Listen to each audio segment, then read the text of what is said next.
నగలను మాయించేశాడు కొడుకు. చిన్న కొడుకు గోపీనాథ్ తల్లిని చంపేస్తుంటాడని పోలీసులు అనుమానాన్ని వ్యక్తం చేస్తున్నారు. గోపీనాథ్ను అదుపులోకి తీసుకుని పోలీసులు విచారిస్తున్నారు. గోపీనాథ్ జల్సాలు చేస్తూ తిరుగుతూ ఉండేవాడు అని స్థానికులు చెప్తున్నారు. కన్న కొడుకు చేతిలోనే కన్న తల్లి చనిపోయింది అని స్థానికులు ఆవేదన వ్యక్తం చేస్తున్నారు. మెడలో ఉన్న పుస్తెల తాడు కోసం కన్న కొడుకే ఇంతటి దురాకతానికి పాల్పడి ఉంటాడని అనుమానాన్ని వ్యక్తం చేస్తున్నారు.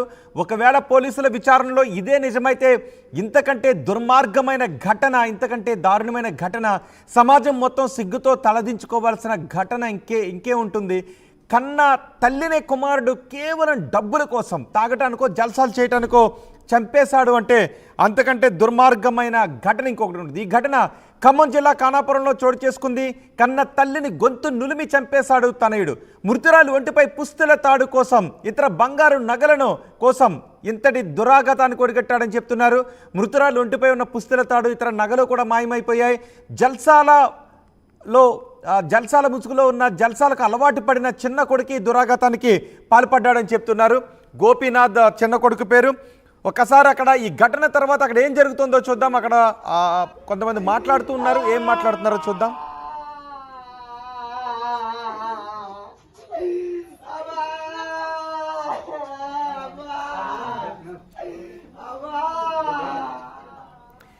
ఇంతటి దుర్మార్గానికి పాల్పడింది కొడుకు అని స్థానికులు చెబుతూ ఉంటే సభ్య సమాజం సిగ్గుతో తలదించుకుంటోంది. కొడుకు దగ్గరే తల్లికి భద్రత లేకపోతే, కొడుకే తల్లిని ఇంత దుర్మార్గంగా చంపేస్తే ఇంకెవరిని నమ్మాలి అనే క్వశ్చన్స్ వస్తూ ఉన్నాయి. మా ప్రతినిధి ఉదయ్ కూడా ఉన్నారు పూర్తి సమాచారం అందించడానికి. ఉదయ్, ఏం జరిగింది అసలు? వింటున్నది నిజమేనా? కొడుకు ఇంత దుర్మార్గానికి పాల్పడ్డా? ఏం జరిగింది అసలు? ఖమ్మం జిల్లాలో దారుణ ఘటన చోటు చేసుకుంది. ఖానాపురంలో నివాసం ఉంటున్న కొప్పెర లక్ష్మీనారాయణ సతీమణి గృహిణి కొప్పెర వాణి ఈ రోజు ఉదయం 11:45 సమయంలో అనుమానాస్పద స్థితిలో అపస్మారక స్థితిలో పడి బెడ్ పైన ఉండడాన్ని స్థానికులు గమనించారు. వెంటనే గదిలోకి వెళ్లి ఆమెని తడిమే ప్రయత్నం చేశారు. అయితే శరీరం నుంచి చలనం లేకపోవడంతో వెంటనే స్థానికులందరూ కలిసి వచ్చి ఆమెను లేపే ప్రయత్నం చేశారు. అయితే అప్పటికే ఆమె కుటుంబ సభ్యులు కూడా సమాచారం అందించారు. వెంటనే హుటాహుటిన స్థానిక ఆసుపత్రికి తరలించగా ఆమె మృతి చెందినట్లు వైద్యులు నిర్ధారించారు. వెంటనే ఈ అంశం పోలీసులకు తెలిసింది. రంగంలోకి దిగిన పోలీసులు పూర్తిగా ఈ అంశంపై విచారణ దర్యాప్తును కూడా వేగవంతం చేసే ప్రయత్నం చేశారు. కేవలం కొన్ని గంటల వ్యవధిలోనే ఈ కేసును అయితే పోలీసులు మనకు ఛేదించినట్లు చాలా స్పష్టంగా అర్థమవుతుంది. అయితే మొదటి నుంచి అక్కడ ఉన్నటువంటి స్థానికుల సమాచారం, కుటుంబ సభ్యుల సమాచారం తెలుసుకున్నటువంటి పోలీసులు ప్రధానంగా ఈ వివాహిత కొప్పెర రాణి ఆత్మహత్య ఉదంతంలో పూర్తిగా చిన్న కొడుకు గోపీనాథే ప్రధాన పాత్ర వహించాడని ప్రధానంగా ఉన్నటువంటి స్థానికుల అనుమానం వ్యక్తం చేయడంతో పోలీసులు వెంటనే అతన్ని అదుపులోకి తీసుకున్నారు. వెంటనే తమదైన శైలిలో విచారణ కూడా చేశారు. ఖమ్మం ఏసీపీ ఆఫీస్ కి గోపీనాథ్ ను తీసుకువెళ్లి పోలీసులు తమదైన శైలిలో విచారణ చేయగా తన తల్లిని తానే గొంతు నులిమి హత్య చేసినట్టు కూడా విచారణలో గోపీనాథ్ అంగీకరించినట్లు మనకు సమాచారం ఉంటుంది. ఒకసారిగా పోలీసులు కూడా ఈ అంశంలో విస్తుపోయారని చెప్పుకోవాలి. కుటుంబ సభ్యులు, కన్న తండ్రి ఒకవైపు కన్నీరు మున్నీరుగా విలపిస్తున్నాడు. అదేవిధంగా లక్ష్మీనారాయణ వాణి కొడుకు, పెద్ద కొడుకు కూడా తీవ్రంగా కన్నీరు మున్నీరుగా విలపిస్తున్నటువంటి సిచ్యువేషన్ ప్రస్తుతం ఇంటి వద్ద నెలకొంది. మొదటి నుంచి కూడా గోపీనాథ్ వ్యవహార శైలి పూర్తిగా జల్సాలకు అలవాటు పడడం, మద్యం తాగడం, ఇతర వ్యసనాలకు బానిసవడం వంటి అలవాట్లు ఉన్నాయని అక్కడ ఉన్నటువంటి స్థానికులు కూడా చెప్తున్నారు. ప్రస్తుతం కేసు దర్యాప్తు దశలో ఉంది. పూర్తిగా వివరాలు దర్యాప్తు అనంతరమే వెల్లడిస్తామని పోలీసులు చెప్తున్నారు. ప్రస్తుతం గోపీనాథ్ మాత్రం పోలీసుల అదుపులో ఉన్నాడు. ఇంకా విచారణ కొనసాగుతుంది. తండ్రి లేదా కుటుంబ సభ్యుల నుంచి ఫిర్యాదు తీసుకున్న అనంతరం గోపీనాథ్ ను అరెస్ట్ చేస్తామని చెప్పి పోలీసులు చెప్తున్నారు. రైట్. కానీ ఎప్పుడు తమ కళ్ళ ముందు కనిపించే మనిషే తల్లిని ఇలా చంపేశాడు అని తెలిసేటప్పటికీ ఆ చుట్టుపక్కల ఉన్న వాళ్ళ రియాక్షన్ ఏంటి? ఇందులో ఇంకొక రకమైన ట్విస్ట్ కూడా మనకి ఇప్పుడే తాజాగా సమాచారం అందుతుంది రోహిత్. ప్రధానంగా తాను తన తల్లిని హత్య చేసినటువంటి గోపీనాథ్ దీన్నంతా కూడా దోపిడి దొంగలు తన తల్లిని హత్య చేసినట్లు చిత్రీకరించే విధంగా బంగారు ఆభరణాలన్నింటినీ కూడా పుస్తెల తాడు, ఒంటిపై ఉన్నటువంటి మ్యాటిలు, దిద్దులు ఇవన్నీ కూడా దొంగిలించి అవన్నిటిని కూడా వేరే చోట పెట్టి దీని ఒక పూర్తిగా ఒక క్రైమ్ మిస్టరీగా మార్చే ప్రయత్నం అయితే గోపీనాథ్ చేశాడని పోలీసుల విచారణ కూడా వెళ్ళింది. ప్రస్తుతం ఆ ఆభరణాలను ఎక్కడ దాచిపెట్టాడు అనే అంశంపై కూడా పోలీసులు ఆరా తీస్తున్నారు. ఇప్పటి వరకు గోపీనాథ్ ఎందుకు తన తల్లిని హత్య చేసిన అంశంపై మాత్రం ఒక క్లారిటీ అయితే రావాల్సింది. అయితే ఉదయం నుంచి ఇరువురి మధ్య, తల్లి కొడుకుల మధ్య కొంత వాగ్వాదం నడుస్తుందని, ఈ నేపథ్యంలోనే కొడుకు గోపీనాథ్ హత్య చేసి ఉంటాడని అయితే అక్కడ ఉన్నటువంటి చుట్టుపక్కల వాళ్ళు, కాలనీ వాసులు, స్థానికులు అయితే చెప్తున్నారు. ఒకసారిగా కుమారుడే తన సతీమణిని తన భార్యని హత్య చేశాడన్న సమాచారంతో ఆ తండ్రి లక్ష్మీనారాయణ కన్నీరు మున్నీరుగా విలపిస్తున్నారు. ఏం చేయాలని ఒక షాక్ లోకి అతను వెళ్లిపోయాడని చెప్పుకోవాలి. ఎంతో గారభంగా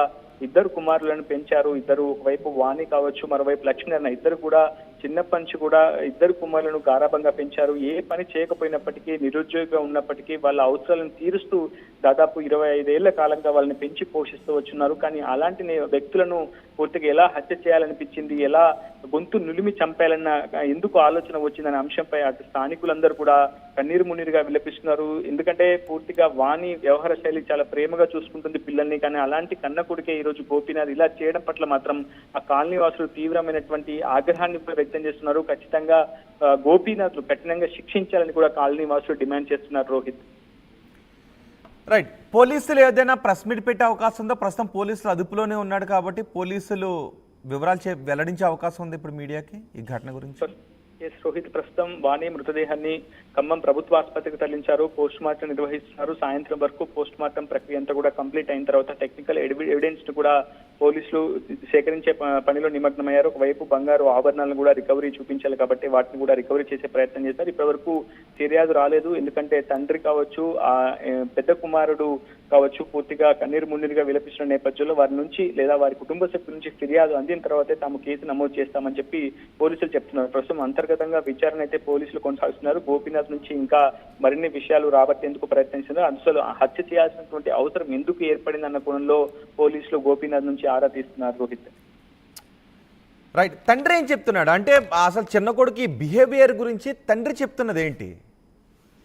మనం కూడా తండ్రిని సంప్రదించే ప్రయత్నం చేశాం. కానీ ఆయన పూర్తిగా పోస్ట్ మార్టం లోపలి తన సతీమణిని చూస్తూ, అంటే మృతురాలిని చూస్తూ ఇంకా కన్నీరు మున్నీరుగా విలపిస్తున్నటువంటి సిచ్యువేషన్ ఉంది. పోలీసులు ఇంకా అక్కడి దాకా మన మీడియాని కూడా ఎవరిని కూడా ప్రవేశించడానికి అనుమతించడం లేదు. మరోవైపు పెద్ద కుమారుడు మాత్రం తీవ్రంగా కన్నీరు మున్నీరు అవుతున్నటువంటి సిచ్యువేషన్ మనం చూసాం. నేరుగా విజువల్స్ కూడా మన ఆర్టీవీ స్క్రీన్ పై అయితే చూడొచ్చు చాలా స్పష్టంగా. ఏదేమైనప్పటికీ గోపీనాథ్ వ్యవహారం మొదటి నుంచి కూడా ఇదే విధంగా ఉంటుందని, అటు స్నేహితులతో తిరగడం, ఉదయం వెళ్లి రాత్రి వరకు రాకపోవడం, ఇతరత్ర అనేక వ్యసనాలకు బానిసవడం చేతే తల్లిని హత్య చేసి ఈ విధంగా చంపి ఉంటాడని చెప్పి అక్కడ ఉన్నటువంటి స్థానికులు అయితే చెప్తున్నారు. గోపీనాథ్ వ్యవహార శైలిపై తీవ్రమైనటువంటి అభ్యంతరం, ఆగ్రహం కూడా అక్కడ ఉన్నటువంటి స్థానికులు వ్యక్తం చేస్తున్నారు. ఖచ్చితంగా తిరిగి గోపీనాథ్ ని ఆ ఇంట్లోకి రానివ్వకుండా తామే చూసుకుంటామని స్థానికులు కూడా చెప్తున్నటువంటి సిచ్యువేషన్ అయితే ఉంది. ఏదేమైనా రైట్, ఉదయ్, ఖమ్మం జిల్లా ఖానాపురంలో దారుణం జరిగింది. తల్లిని కొడుకు దుర్మార్గంగా గొంతు నులిమి చంపేశాడు. తల్లి మెడలో ఉన్న పుస్తెల తాడు నగల కోసం కన్న కొడుకింత దుర్మార్గానికి పాల్పడ్డాడు. మృతురాలి ఒంటిపై పుస్తెల తాడు, ఇతర బంగారు నగలను మాయం చేశాడు. చిన్న కొడుకు గోపీనాథ్ తల్లిని హత్య చేశాడని పోలీసులు చెప్తున్నారు. గోపీనాథ్ను పోలీసులు అదుపులోకి తీసుకుని విచారిస్తున్నారు. గోపీనాథ్ జల్సాలు చేస్తూ తిరుగుతూ ఉంటాడని స్థానికులు కూడా చెప్తున్నారు. కన్న తల్లినే కొడుకు చంపేశాడు అంటే ఇంకెవరిని నమ్మాలి అని అందరూ ప్రశ్నిస్తూ ఉన్నారు. కొడుకు దగ్గరే తల్లికి భద్రత లేకపోతే కొడుకే తల్లిని చంపేస్తే ఇంతకంటే సమాజంలో దుర్మార్గం ఏముంటుందని ప్రశ్నిస్తున్నారు. తల్లిని కొడుకు ఇంత దుర్మార్గంగా చంపిన ఘటనపై మీరే